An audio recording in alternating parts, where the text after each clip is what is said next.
All the islands of the Windward and Leeward chain evolved as a result of volcanic activity.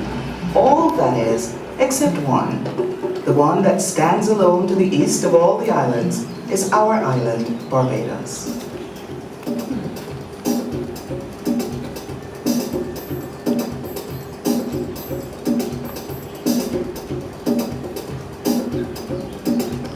Barbados is a very young island, being a mere 60,000 years since it took on the shape it is today. Its formation is also utterly unique. But in order to understand just how ancestral Barbados came about, we must go back in time a long, long way. It is well documented that 200 million years ago, there was but one landmass on planet Earth, which modern geologists name Pangaea. About 180 million years ago, Pangaea started to fragment, and separate plates, as they are called, drifted away to form the continents. In the main, if two plates met head-on, they crumbled and were pushed upward. Many of the world's great mountain ranges were formed in such a way. In the case of the two plates we are looking at, the Atlantic plate folded under the Caribbean plate, and there, 50 million years ago, 4 kilometers beneath the surface of the ocean, the stage was set for the formation of Barbados. The trough that formed as a result of this folding action began to fill with sediments washed up from the South American continent. Along with these sediments, the tropically warm ocean teemed with billions upon billions of microorganisms that had shells of hard silica and carbonate.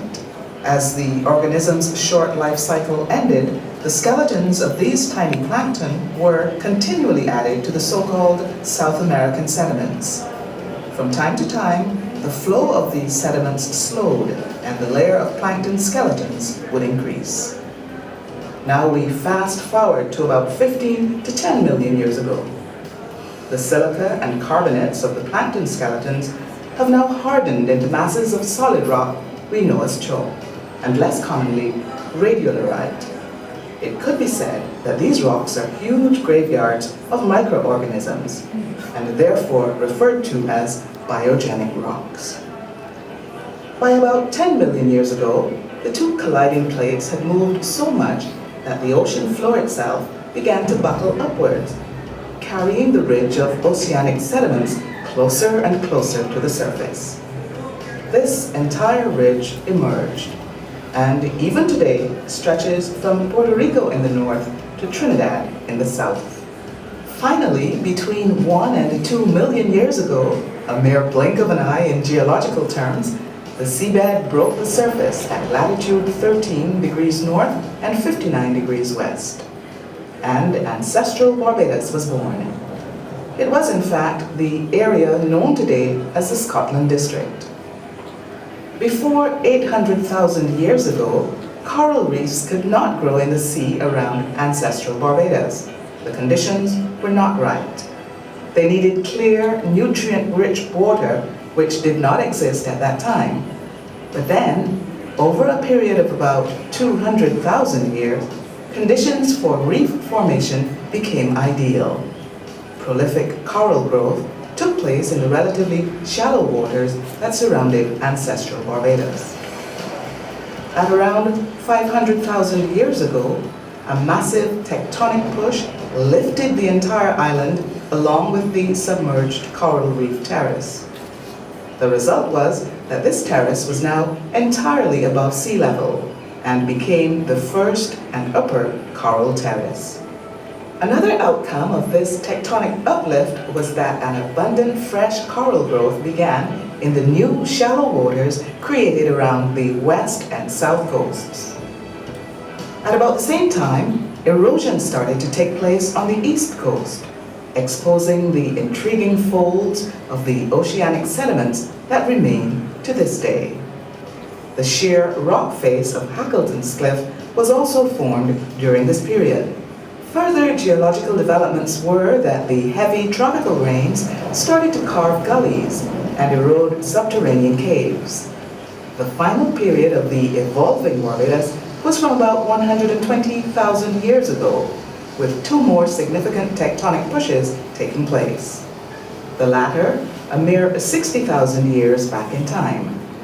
These major pushes resulted in the middle and lower coral terraces rising above sea level. Heavy rainfall continued to erode existing gullies and enlarge older caves. The same processes that created Harrison's Cave are evident in the sculpted formations found at Welshman Hall and Jack-in-the-Box gullies. Both of these beautiful gullies are very close to Harrison's Cave. The existence of the cave we call Harrison's had almost certainly been known by the Amerindian Indians, the island's early inhabitants, but it seems that one Richard Ligon, as far back as 1647, could have been the first European to know of the cave.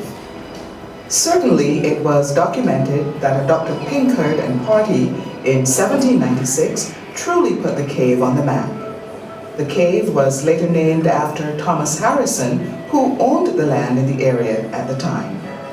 However, many years would have passed until Barbadian Tony Mason, who already had detailed knowledge of the cave, teamed up with Danish speleologist Ole Sorensen, and together they rediscovered the cave in 1970, generating great interest in this natural wonder.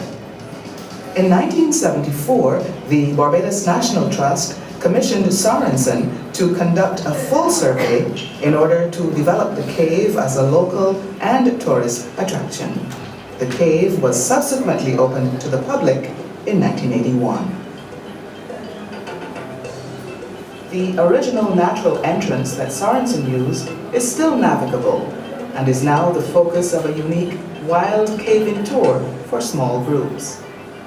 Over the past few years, the Harrison's Cave experience has been altered dramatically, with many innovative and exciting changes being made.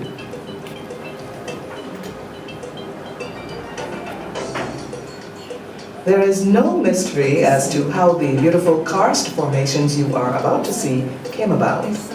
Calcium-saturated water dripping from the roof slowly deposits minerals in the form of a stalactite. The drip then goes through the same process when it hits the floor of the cave, and a corresponding stalagmite is born. The process is immensely slow. But then, nature was never one to be hurried. Perhaps the real mystery is how nature always manages to create natural wonders far more beautiful than man could ever dream of. We hope that you will agree.